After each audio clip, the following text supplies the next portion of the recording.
Hello friends, आप सभी का स्वागत है मेरे चैनल हिंदी पाठशाला में।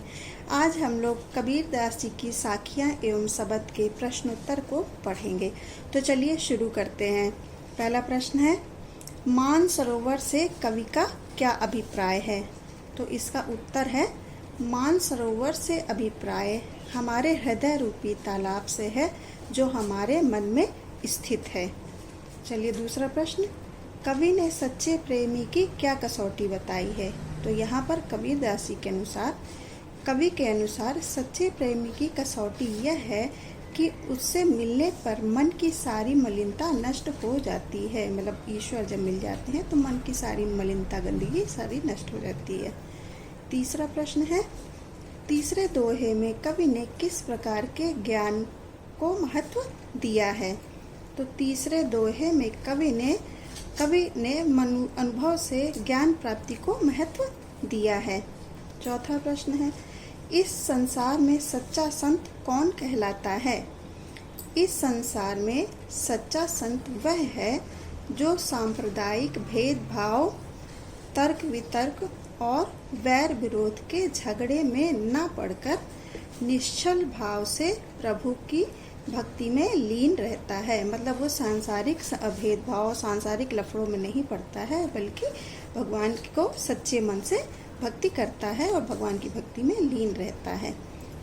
अगला प्रश्न है, मनुष्य ईश्वर को कहाँ कहाँ ढूंढता फिरता है?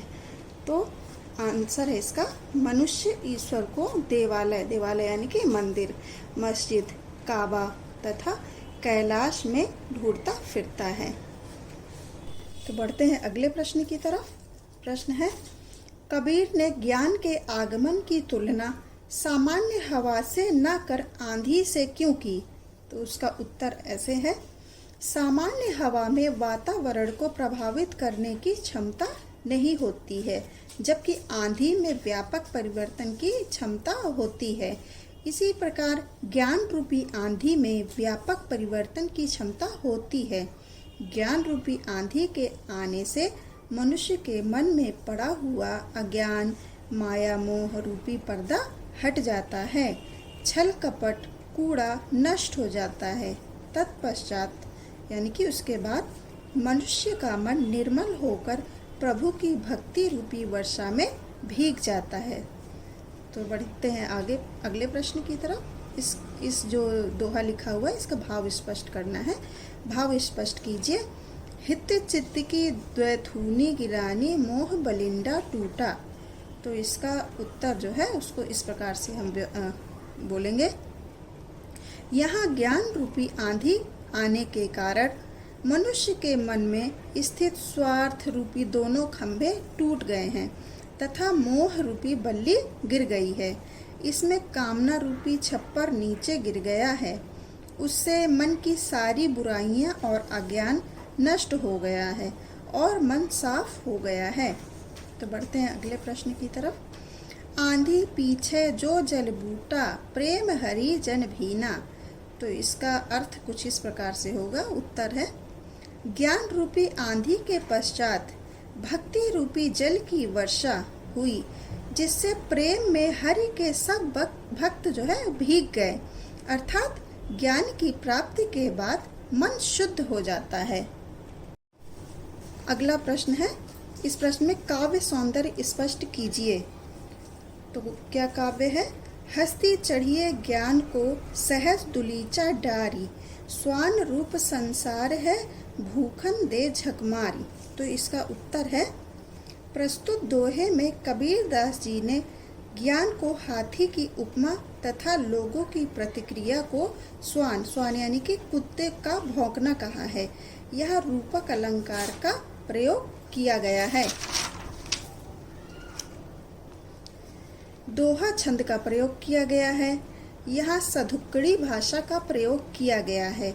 यहाँ शास्त्रीय ज्ञान का विरोध किया गया है तथा सहज ज्ञान को महत्व दिया गया है। तो अगला प्रश्न है, कबीर ने ईश्वर प्राप्ति के लिए किन विश्वासों का खंडन किया है? तो इसका उत्तर है, कबीर ने ईश्वर प्राप्ति के प्रचलित विश्वासों का खंडन किया है। उनके अनुसार ईश्वर न मंदिर में है, न मस्जिद में, न काबा में है, न कैलाश में। वह न कर्म करने में मिलता है, न योग साधना से, न वैरागी बनने से। यह सब ऊपरी दिखावे हैं, ढोंग है, इनमें मन लगाना व्यर्थ है। तो चलिए अगले प्रश्न की ओर बढ़ते हैं। कबीर ने ईश्वर को सब श्वासों की श्वास में क्यों कहा है? तो इसका उत्तर है, सब मनुष्य की श्वास में से कवि का तात्पर्य यह है कि ईश्वर कण कण में व्याप्त है, सभी मनुष्य के अंदर है। जब तक मनुष्य की सांस यानी कि जीवन है, तब तक ईश्वर उनकी आत्मा में है।